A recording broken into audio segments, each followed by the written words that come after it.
She laughed at me all week, then vanished on my birthday. Instagram found her first. Resort pool, cocktails, his arm around her chair. 2 hours later, her boss called me. Not to apologize, to panic. That's when I told him the envelope had already been mailed. My name is Clayton Merritt. I'm 57 years old, and I spent 2 decades as a senior investigator in the corporate fraud division at Bridgepoint National Bank. I know how to follow a paper trail the way a bloodhound follows a scent. I know how people hide money, hide trips, hide entire second lives inside spreadsheets and calendar entries. I built a career on that. And somehow, I told myself it didn't apply at home. The week before my 57th birthday, Nadine started in again. It was small stuff at first. A comment at dinner about how I never went big for anything. A remark to her sister on the phone, loud enough for me to hear, about how I was the kind of man who'd give you a gift card and call it thoughtful. She laughed when she said it. Her sister laughed too. I stood in the kitchen doorway listening, and I nodded to myself the way you nod when you finally accept something you already knew. By Thursday, she wasn't even bothering to lower her voice. 29 years, she said over her coffee, not looking up from her phone. And you've never once done anything that actually impressed me. I poured myself a cup, sat down across from her, and said nothing. That was my answer. Silence. Saturday morning, my birthday, I was up at 5:30. I fed Duke, our 9-year-old lab, who looked up at me with those steady amber eyes like he understood the whole situation better than anyone. I made eggs. I drank my coffee standing at the kitchen window, watching the neighbors' sprinklers go off in the dark. Nadine came downstairs at 7, already dressed. New outfit, heels, hair done, a cloud of perfume she only wore when she wanted to feel like someone else. Don't wait up, she said, pulling on her jacket. I'm going to Kristen's. Girls thing. She didn't say happy birthday. She didn't look at me. She just picked up her keys and walked out, and the door clicked shut behind her like a period at the end of a sentence she'd been writing for years. I stood there for a moment. Then I walked to my home office, unlocked the bottom drawer of my desk, and pulled out a manila envelope I'd been building for 14 months. I sealed it with packing tape. I wrote the address by hand. I walked it to the mailbox at the end of the driveway, slid it in, and raised the flag. Then I came back inside, refilled my coffee, and sat down to wait. By noon, my phone buzzed. A notification from Instagram. Nadine had posted. I opened it. There she was, poolside at the Clearwater Palms Resort, 70 miles away, in a white sundress I'd never seen before. Beside her, arm draped across the back of her chair like he owned the furniture, was Derek Payne, her work husband, director of regional accounts, 12 years younger than me, 6 inches shorter, and apparently very good at expense reports. The caption read, "Finally living like we deserve it." Sunglasses emoji. Champagne glass emoji. I didn't like the post. I didn't comment. I put the phone face down on the kitchen table, picked up my fork, and finished my eggs. 2 hours later, my phone rang. Unknown number. I let go to voicemail. Then it rang again. This time I recognized the prefix. It was Veridan Pharma's corporate line. Nadine's company. I answered. The voice on the other end belonged to Russell Holt, CEO, and he did not sound like a man calling to wish me a happy birthday. He sounded like a man who just opened something he couldn't close back up. Russell Holt's voice had that particular quality I'd heard 100 times in my career. The voice of a man who just realized the floor wasn't where he thought it was. "Mr. Merritt," he said, "I'm going to be direct with you. We received a submission this morning, a compliance disclosure packet. It's addressed to our VP of Internal Ethics and marked urgent. I've been briefed on the contents, and I need to ask you point blank, did you compile and submit this document?" I leaned back in my chair. Duke had settled at my feet, chin on my shoe, watching me with that calm he always had. "I did," I said. A beat of silence. Then Russell said, "I see." He wasn't angry. That was the interesting part. He was the kind of man who understood, on a gut level, when he was talking to someone who knew exactly what they were doing. 30 years running a pharmaceutical distribution company teaches you to recognize precision. "Can you tell me," he said carefully, "how long you've been gathering this material?" 14 months, I said. Another pause. "That's thorough." "That's my job," I told him. He asked me to stay available. I told him I had nowhere to be. We hung up. I sat for a moment looking at the kitchen wall. Then I called Grant Donovan, my attorney, and left him a message letting him know the envelope had been received. What was in that envelope had taken me the better part of a year to build. As a senior investigator at Bridgepoint National Bank, I'd spent my career tracing money through systems designed to obscure it. Shell transactions, mislabeled disbursements, invoices for services that never existed. I knew every trick. And when I started quietly looking at Nadine's professional world 14 months ago, I found that the tricks she and Derek Payne had been using weren't even sophisticated. They were lazy. The kind of lazy that happens when nobody's watching. Except someone was watching. The core of it was simple. Derek Payne, director of regional accounts at Veritin Pharma, had been rerouting discretionary client entertainment funds through a series of mislabeled budget lines. Conference fees logged as client dinners. Travel expenses filed as staff development. A spa weekend in Scottsdale relabeled as a territory review summit. And Nadine, as director of pharmaceutical sales for the Southeast region, had been the one authorizing the reclassifications on her end. What made it worse, what turned a disciplinary matter into a full compliance crisis, was that this hadn't started with Derek. I'd found traces going back 5 years, to a previous regional partner named Todd Geary, who'd left the company quietly after restructuring. The pattern was identical. Same budget lines, same reclassification language. Nadine had been running this playbook for years, cycling through different accomplices, refining it each time. Derek was just the current version. And then there was Nolan Graves, Derek's inside man in accounting. Nolan had been quietly adjusting approval timestamps and swapping document file names in the shared drive, so nothing flagged during quarterly reviews. I'd found him through a metadata inconsistency, a file modification timestamp that didn't match the submission log. 7 seconds of sloppiness across 14 months of otherwise careful work. That's all it took. I'd included Nolan's name and a full documentation trail in the packet. Section 4, clearly labeled. By 3 in the afternoon, I had 3 more calls. The first was from Vincent Archer, Veritin's VP of Compliance, who wanted to verify the chain of custody on my audio files. I walked him through it methodically. He thanked me with the controlled politeness of a man who had a very long evening ahead of him. The second call was from Grant Donovan, returning my message. I briefed him on the morning. He told me the financial account closures had processed without issue. I'd initiated the joint account separation 8 months ago through the bank's standard spousal asset restructuring protocol. Perfectly legal. Time to complete on this specific date. Grant confirmed that Nadine's name had been removed as a secondary holder on the investment account and that the revised beneficiary structure on my pension was already on file. The third call was from a number I didn't recognize. I let it ring. Then a text came through. It was from Derek Payne. We should talk before this gets out of hand. I think there's been a misunderstanding. I read it twice. Set the phone down. Opened the voice memo app. Picked the phone back up and called him. He answered on the second ring. Already talking fast. Already trying to sound reasonable. I let him go for about 90 seconds. He used the word misunderstanding for more times. He implied that Nadine had pressured him. He suggested that both sides had contributed to the situation. He mentioned that he had a family. I said, Derek, I'm going to stop you there. He stopped. Everything you just said, I told him, is now recorded and time-stamped. If you'd like to make a formal statement, I'd suggest doing it through your attorney. Don't call this number again. I ended the call. Saved the file. Added it to the folder on my desktop labeled supplemental. Duke looked up at me from the floor. Good dog, I said. He wagged once and put his head back down. I got the call from Veritin's corporate travel insurance division the next morning at 8:47. The woman on the line was professional, measured, the kind of voice that belongs to someone who spends their days delivering bad news with clinical precision. She identified herself as an investigator from Callaway Risk Management, the firm that underwrote Veritin's commercial travel and entertainment policy. She told me they'd received a disclosure packet the previous day and had spent the evening reviewing it against their claims database. What they found, she said, matched across 14 separate claim filings over the past 3 years. I already knew that, but I listened anyway, because sometimes the most useful thing a man can do is let other people confirm what he already knows.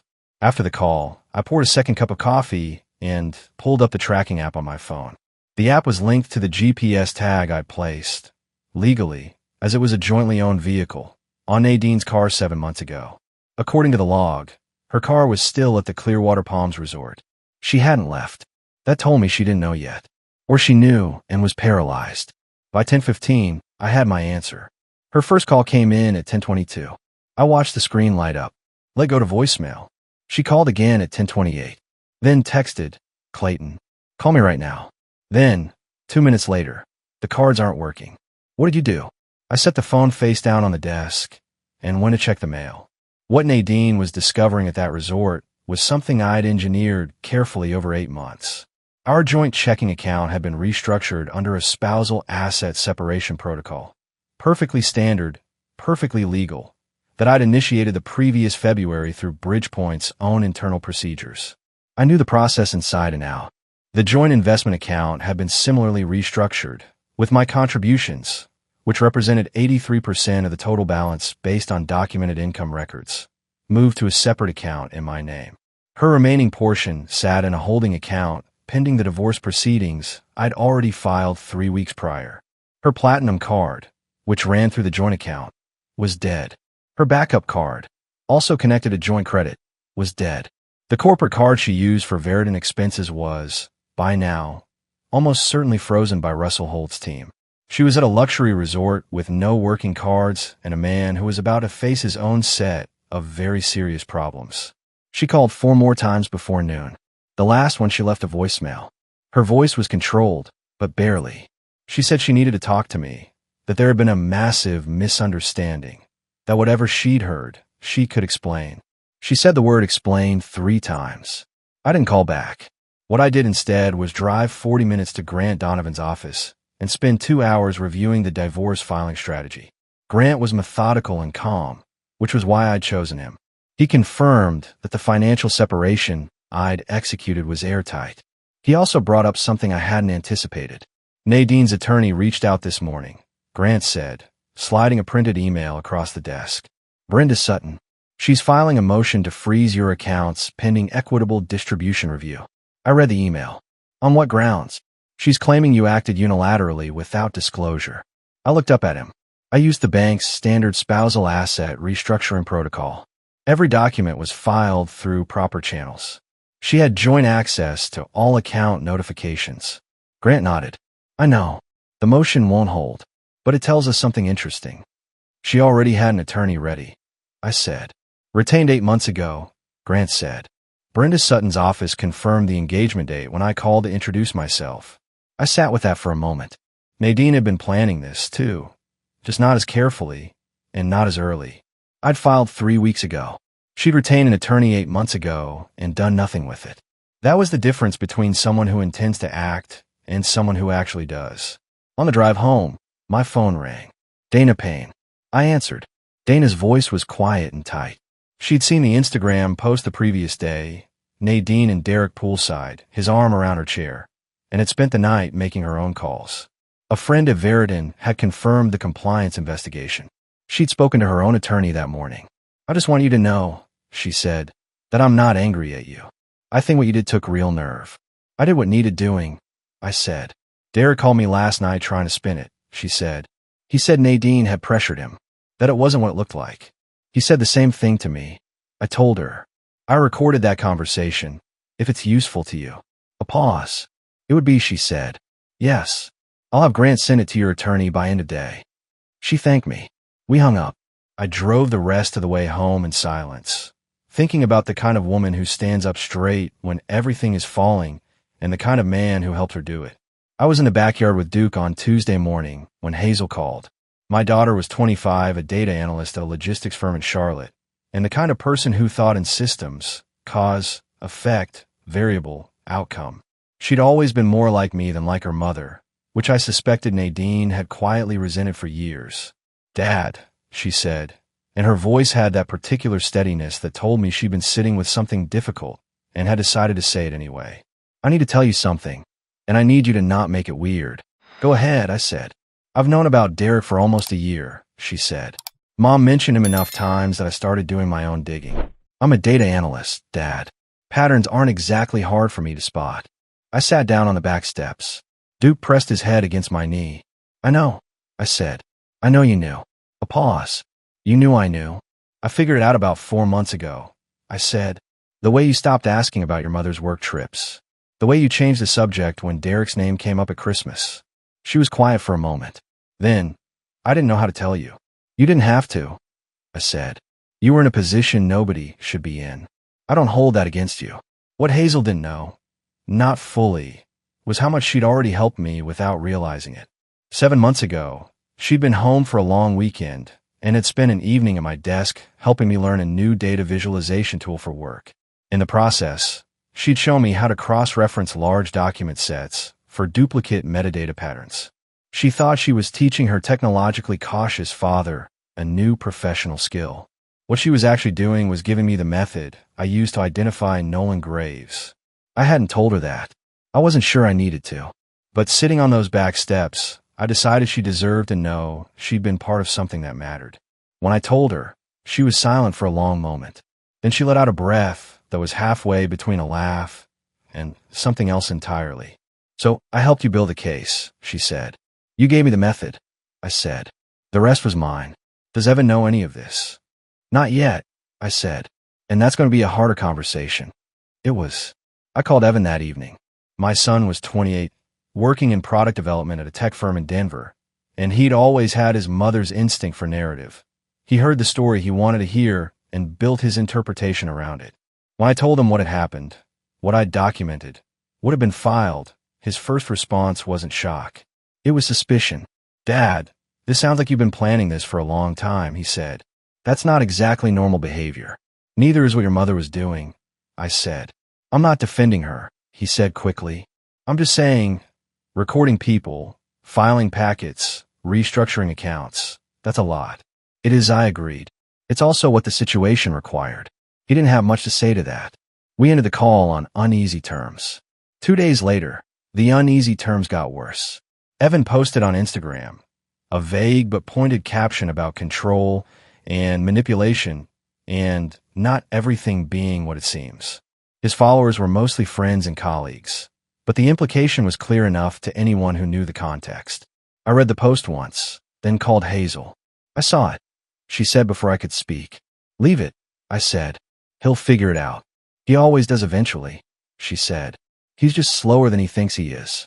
That same afternoon, I got a call for Vincent Archer, Veridan's VP of Compliance. The internal investigation had been formally opened. Derek Payne had been suspended pending review. Nolan Graves had been placed on administrative leave. And Derek, Vincent told me, had submitted a written statement to HR claiming that Nadine Merritt had used her seniority to pressure him into the financial arrangements, and that he had felt unable to refuse. I listened to all of it without interrupting. When Vincent finished, I said, Is that on record? It's a formal HR submission, Vincent said. Good, I said. Make sure it's dated and preserved. It's going to be relevant. I already knew what Derek was doing. It was the oldest play in the book. When the walls close in, point at someone else and call yourself a victim. The irony was that his statement, intended to shift blame, had actually confirmed the core of everything I'd submitted. He just put his own signature on the timeline. Some men never learn that the cover-up is always worse than the crime. Derek Payne was apparently one of them. I've worked in financial investigation long enough to know that once a document leaves your hands, you stop controlling it. You can aim it carefully, follow properly, structure it so the impact lands where you intend, but the downstream effects belong to the current, not to you. By Thursday, the current was moving fast. I found out about the employee forum through Lester Crane. He'd sent me a text at 6:40 in the morning that said simply, "You should look at this," followed by a link. Lester was 45, former senior account coordinator at Veridan Pharma, and one of the sharper people I'd ever met in a professional context.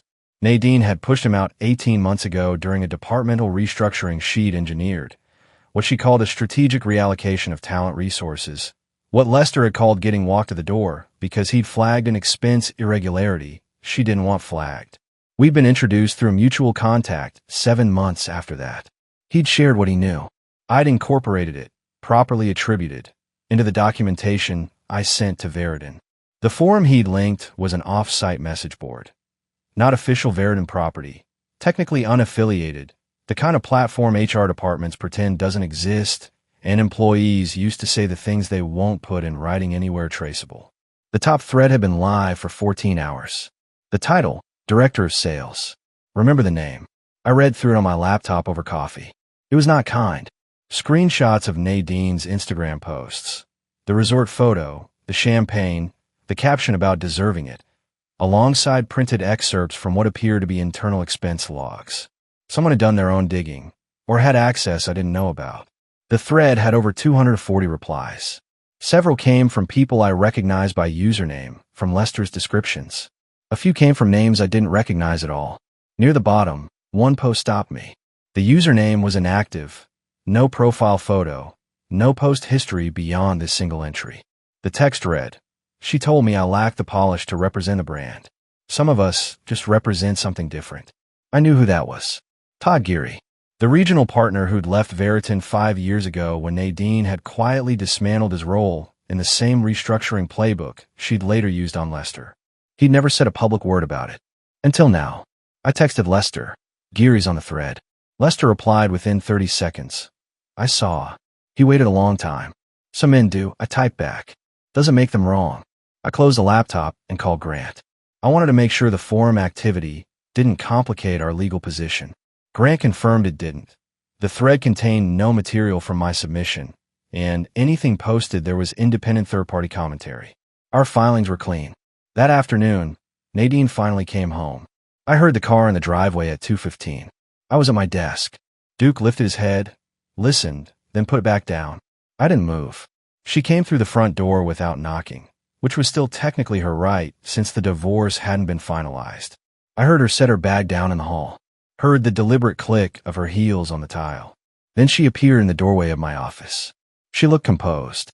That had always been her first defense. Composure is armor. But I'd spent 29 years learning to read the gap between what Nadine showed and what Nadine felt, and the gap that afternoon was wide. "I'd like to know," she said, "exactly what you thought you were doing." I leaned back in my chair. "I filed a compliance disclosure with your employer. I separated the joint accounts according to applicable law, and I filed for divorce 3 weeks ago.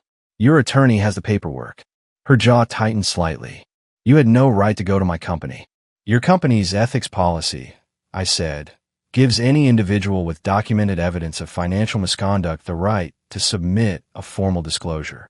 I helped write a similar policy for a bank client 4 years ago. The language is standard." "This was personal," she said. "This was about us." "It stopped being just about us," I said, "when company funds started paying for your weekends." She took a step into the room. "Derek told HR," I pressured him. "That's going to come back on you." "Derek's statement corroborates my timeline," I said. "Whatever he intended it to do, that's what it does." She stared at me for a long moment. Something moved through her expression. Not remorse, exactly. More like the recalculation that happens when a plan fails and you're trying to build a new one in real time. "Clayton," she said, and her voice dropped a register. "We've been together 30 years. 29, I said. "And yes, I'm aware." She left 20 minutes later. Didn't take anything. Didn't say goodbye to Duke. The door clicked shut behind her the same way it had on my birthday morning, except this time it felt like a different kind of ending. A cleaner one. 3 weeks before my birthday, I'd stood at a podium in a Marriott conference room in Cincinnati and delivered a 40-minute presentation to a regional compliance professionals association on the topic of documentation integrity in internal investigations. I hadn't mentioned Nadine. I hadn't mentioned Veriton. I hadn't mentioned any of the 14 months of work sitting in a folder on my desktop. I'd spoken in general terms about methodology, about the importance of clean metadata chains, about how most corporate fraud cases fail not because the fraud was sophisticated, but because the response wasn't. About 60 people had been in the room. 12 of them, I would later learn, worked in industries adjacent to pharmaceutical sales. 3 of them knew people at Veriton. I found out about the ripple effect from an unexpected source. Lester forwarded me a LinkedIn message he'd received from a woman named Patricia Odom, a compliance manager at a competing pharma distributor, who'd attended my presentation and recognized my name when it appeared in connection with the Veriton investigation. Patricia told Lester that my talk had prompted her team to run an internal audit of their own discretionary accounts. They'd found irregularities. I wasn't responsible for that. I also wasn't surprised by it. The more immediate effect of the conference was closer to home. Vincent Archer, Veriton's VP of Compliance, had apparently mentioned to Russell Holt that the submission they'd received bore structural similarities to a framework presented at the Cincinnati conference. Russell had pulled the presentation notes and read them. He called me Thursday afternoon. "I have to ask," Russell said. "Did you design that presentation knowing this was coming?" "I designed it because it was accurate," I said. "The timing was mine to manage." A pause. "You know," he said, "I've been in this industry since before your wife joined the company. I've dealt with compliance issues of every kind. What I haven't seen before is someone this prepared." "With respect," I said, "you probably have. You just didn't know it at the time." He was quiet for a moment. Then, "We're going to need to restructure the sales leadership position. The ethics and compliance framework around it is going to require significant work. Your name has come up internally as someone who could consult on that process." I didn't answer immediately. Not because I was surprised. I thought this was possible, but because I wanted to think it through clearly before I said yes. "Let me speak with my attorney," I said, "and I'll want full written scope of engagement before any conversation goes further." "Of course," Russell said. After we hung up, I sat at my desk for a while, turning the idea over. Duke was asleep under the window, one ear twitching in a dream. Outside, the street was quiet. The mailbox at the end of the driveway stood empty. 3 weeks ago, I'd slid an envelope into that mailbox like dropping a match in a dry kindling. Now the fire had traveled further than I'd planned, and instead of burning me out, it had somehow cleared the ground for something new. I wasn't sentimental about it. I'm not that kind of man. But I noted it, the way you note any data point that doesn't fit your original model, carefully, and with the understanding that it might matter later. That evening, Hazel called to tell me Evan had deleted his Instagram post. He hadn't called me yet, but the post was gone. He looked at the documents, Hazel said. I sent him the sections about the startup funding. I hadn't known she'd done that. How'd he take it? Like someone who just realized the foundation of a building he was standing in wasn't what he thought it was, she said. That's a very precise image, I said. I'm a data analyst, she said. Precision is the job. Grant Donovan called me on a Friday morning with the kind of measured enthusiasm attorneys allow themselves when something goes better than expected. The motion to freeze your accounts has been denied, he said. Judge ruled this morning. Brenda Sutton filed a supplemental argument claiming procedural misconduct in the asset restructuring. The judge found it had no merit. Your documentation held. I was standing at the kitchen counter making toast. Duke was watching me from his spot by the back door with a particular attention he reserved for mornings when food was involved. What's Sutton's next move? I asked. She'll push for equitable distribution review, Grant said. Standard play. She'll argue that the separation of the investment account was disproportionate. We have the income documentation to counter that, but she'll make it take time. That's fine, I said. We have time. What we also had, as of that same morning, was something I hadn't anticipated, a gift from Nadine's own carelessness. 3 months before any of this became public, I had been using the shared family laptop to print a tax document when I'd noticed a PDF sitting open in the Downloads folder. The file name was innocuous, Planning Notes Rev 3, but something about it made me pause. I opened it. It was a 40-page document prepared by a financial planning attorney. Not Brenda Sutton. A different firm entirely. The document was titled Asset Disposition Strategy, Pre-Divorce Planning. It was dated 11 months ago. Nadine's name was on the cover page as the client. I'd read it carefully. Then I'd photographed every page with my phone, transferred the images to a secure folder, and put the laptop back exactly where I'd found it. The document outlined a strategy for minimizing my share of the marital estate. It included proposals for reclassifying certain jointly acquired assets as Nadine's separate property, using creative attribution of her professional contributions to inflate her claim on the investment account, and, most relevant, transferring a portion of shared equity in our vacation property in Michigan to Evan's name before filing, thereby removing it from the marital estate. She hadn't executed that last piece, but she'd intended to. And now it was in my folder, dated and photographed, ready to be introduced the moment Brenda Sutton started making arguments about equitable conduct. I told Grant about it on the call. There was a brief silence. You've had this for 3 months, he said. I wanted to see if she'd follow through on the transfer, I said. She didn't move fast enough. Another pause. Clayton, is there anything else you have that I don't know about? Probably, I said. I'll send you the full inventory this afternoon. He laughed, short, dry, the laugh of a man who was simultaneously exasperated and impressed. Please do. The Michigan property came up again 2 days later, this time in a different context. Nadine had called Evan over the weekend, and whatever she told him had apparently included a version of the pre-divorce planning that cast the Michigan transfer as something she'd been doing for the kids, a gift, a legacy, a motherly gesture. Evan had called me Sunday evening, cautious but curious. She said the cabin was going to be split between me and Hazel. He said that she'd been working on it for a while. She had been working on it. I said, I have a planning document. It was a legal strategy to remove the property from the marital estate before filing. Your name was going to be on the deed. You would have been an unwitting participant in an asset concealment scheme. Silence. The intent, I continued, was to make it look like a gift while using it to reduce what I'd receive in the divorce. If it had gone through, you could have faced legal complications as a named party. Another long silence. She didn't tell me any of that. Evan said quietly. No, I said. She wouldn't have. By Monday, Evan had called Hazel. By Tuesday, Hazel had called me to say that Evan wanted to see the full documentation. I told her to give him my number and let him come to it on his own terms. He called Wednesday morning. We talked for an hour. At the end of it, he asked me a single question. Did she ever actually plan to split it with me and Hazel equally? Or was I just the name on the form? Based on the document, I said, you were the name on the form. He didn't say anything for a while. Then, okay, I understand. That was the last thing he said on the subject. It wasn't dramatic. It wasn't a declaration. It was just a man arriving at a conclusion after looking at the facts, which is all I'd ever asked him to do. The HR meeting was scheduled for a Thursday at 10 in the morning at Veridan's regional headquarters in a glass and chrome building off the interstate that always looked to me like it was trying too hard to signal its own importance. I wasn't invited. I was the one who'd submitted the documentation.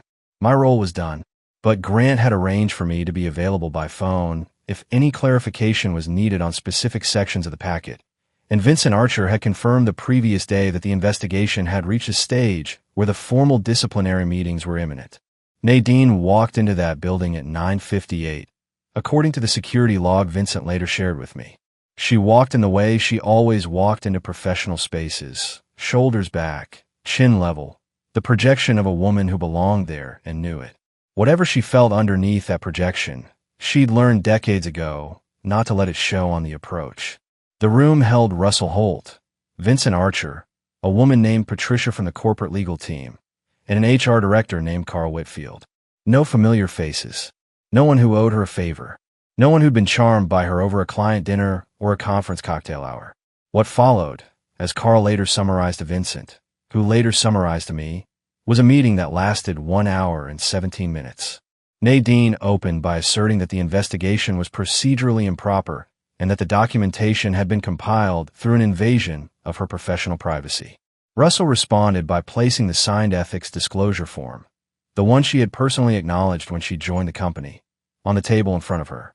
It included a clause explicitly authorizing third-party submission of documented evidence by any individual with standing. She pivoted. She argued that Derek had acted independently and that she had been unaware of the extent of the financial reclassifications. Patricia from legal placed a printed transcript of one of the audio recordings on the table. Nadine's voice, clear as anything, laughing about a receipt, naming the folder where the files had been moved. She asked who had provided the audio. Carl told her it was submitted as part of a formal disclosure packet filed by an independent contractor with documented standing. She sat with that for a moment. Then she said, "My husband." Carl said nothing. "He was never employed by this company," she said. "He had no standing to submit anything." Patricia spoke up. "The ethics policy defines standing as any individual in possession of primary evidence obtained through lawful means. Your husband held joint access to several relevant accounts and platforms. His standing was reviewed and confirmed before the investigation was opened." The conversation about Derek's statement came next. Russell read the relevant section aloud. Derek's claim that Nadine had directed the financial arrangements under professional pressure. Nadine's response was immediate and sharp. She called it a fabrication. She used the word desperate. She pointed out that Derek had every incentive to shift blame. Russell nodded slowly. "That may be true," he said. But his statement and your submission describe the same sequence of events in the same order. One of you is lying about the direction of influence. Neither of you is denying the events themselves. She had no answer for that. At 11:15, Carl placed a termination letter on the table in front of her. Effective immediately. Cause: documented violation of the company's financial ethics policy, misuse of discretionary funds, and failure to disclose a personal relationship between management-tier employees as required under Section 4.1 of the Employee Conduct Agreement. She read it without picking it up. Then she looked at Russell and said, "You're really going to do this?" Russell said, "We already did." She stood, picked up her bag, walked to the door. Then she paused with her hand on the frame and turned back. Whatever she'd intended to say, she apparently decided against it. She left without speaking. Grant called me 20 minutes later. "It's done," he said. "Termination, cause-based. No severance under the ethics violation clause." Veriton's legal team confirmed. I was sitting on the back porch. Duke was stretched out in the thin October sunlight beside me. "Good," I said. "There's one more thing," Grant said. Vincent Archer called separately. "Russell wants to move forward on the consulting engagement. He'd like a meeting next week." I looked out at the yard. The maple in the corner had gone full red. Leaves were coming down in slow, unhurried intervals, the way things fall when the time is simply right. "Set it up," I said. Evan called me on a Tuesday evening, 9 days after the HR meeting, and his voice had that particular quality I hadn't heard from him since he was a teenager who'd just broken something and needed to figure out how to say it. "Dad," he said, "I need to talk to you about the startup funding." I've been waiting for this call, not with dread, just the patient readiness of someone who'd known a conversation was coming and had decided not to rush it. "Go ahead," I said. He'd been doing his own digging, which I'd expected. Evan had always been the kind of person who needed to verify things himself before he could accept them, which was a quality I respected even when it complicated my life. What he'd found, after going through 3 years of his company's financial records with the help of an accountant friend, was exactly what I'd shown him in the documentation.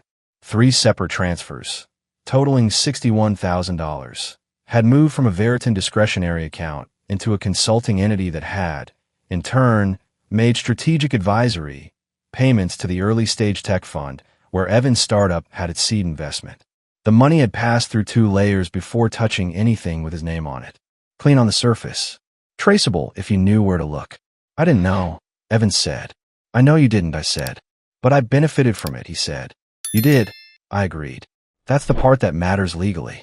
A long pause. "What do I have to do?" "Talk to Grant," I said. "He's already aware. The clean resolution is a voluntary return of the funds with documented acknowledgement that you received them without knowledge of their source. That positions you as a cooperating party rather than a named subject. Grant can walk you through the paperwork." "Will this affect the company?" he asked. The company was the one real thing he'd built, and I could hear in his voice how much it mattered. "If you move fast and cooperate fully," I said. "No. The issue is the source, not the recipient.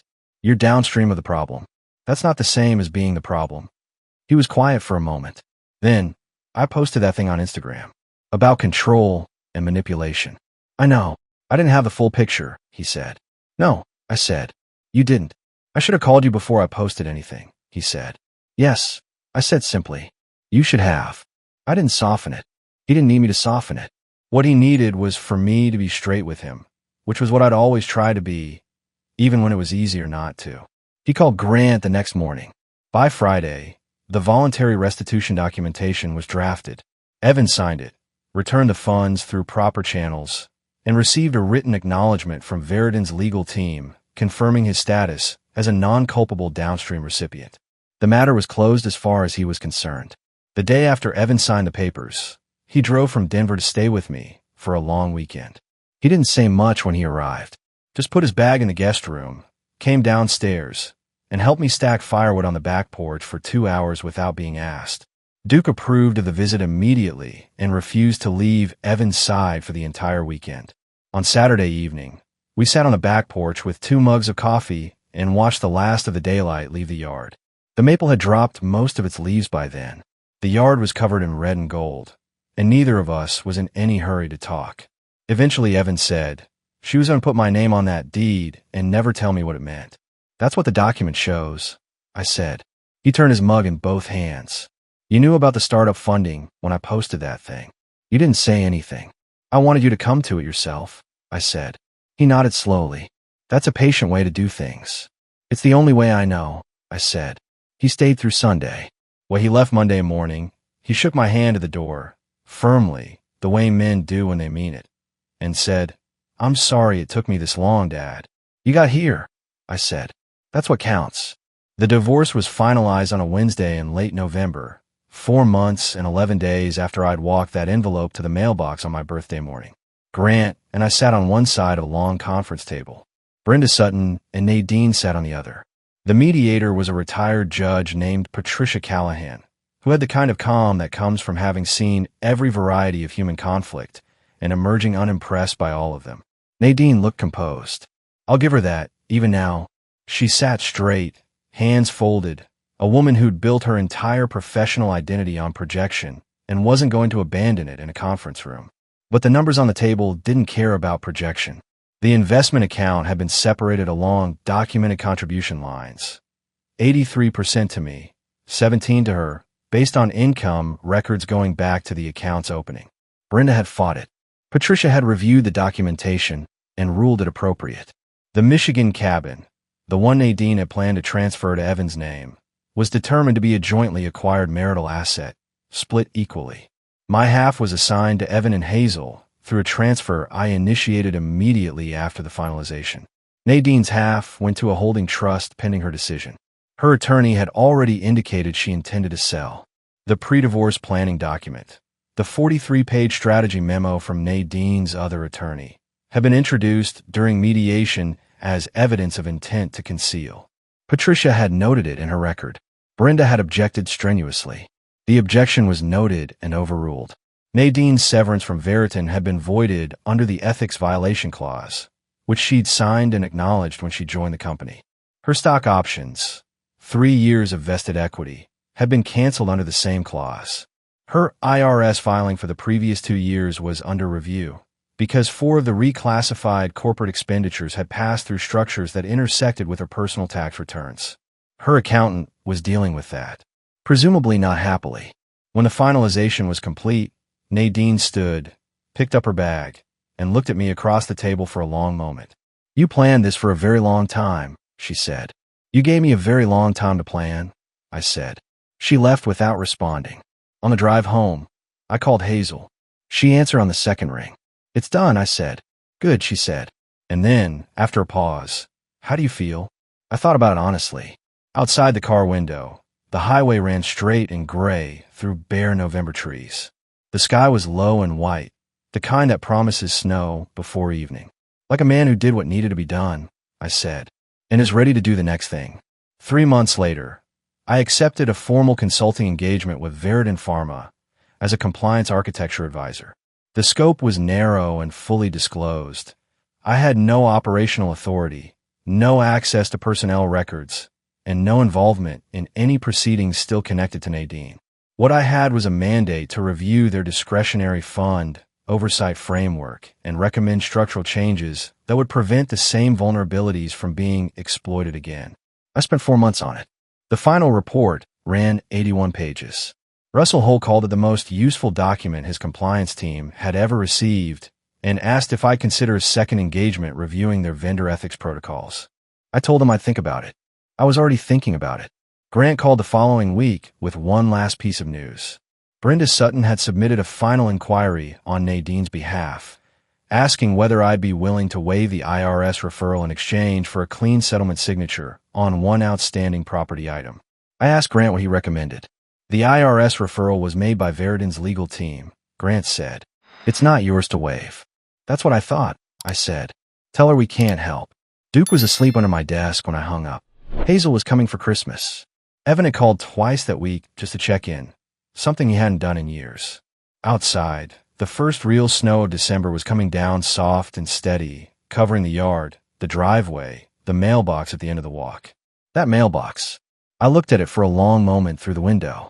For months ago, I'd raised its flag like a man sending a verdict.